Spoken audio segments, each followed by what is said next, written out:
前台北市长郭文哲去互检方起诉，这件花城案的部分，检方是甲求刑15年。时阵众人就关心讲，这件花城用这奖励，敢会去受到影响，敢会停工？台北市长蒋万安就表示，市府是已经成立下局处的应变小组来应对。也若是根据目前的局势，民众党是要求北检就爱甲犯罪事实甲金流说明好清楚，莫污染政治。我们的主席就是柯文哲。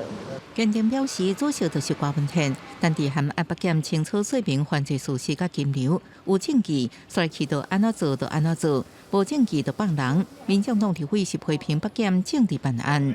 我们看到今天的起诉书的内容，我说实在非常悲哀，4个月办不出什么证据，然后用入罪式的。北检侦探金华城案件一日正式起诉相关的人士，外界也关心金华城后续是不是停工。台北市长蒋万安表示，事情到倒位就处理到倒位。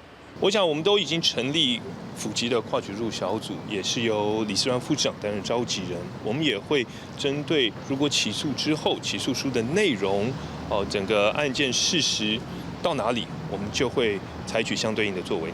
另外，台北市府是不是依照建筑法，请维京集团变更设计，放弃20%用职奖励？当法局表示，2礼拜内跨局处小组会邀请专家学者共同讨论了后，才做决议。如果整个决策就是违法的，那这个容积、这个审议就是违法的。亡羊补牢最好的办法就是立即停工金华城。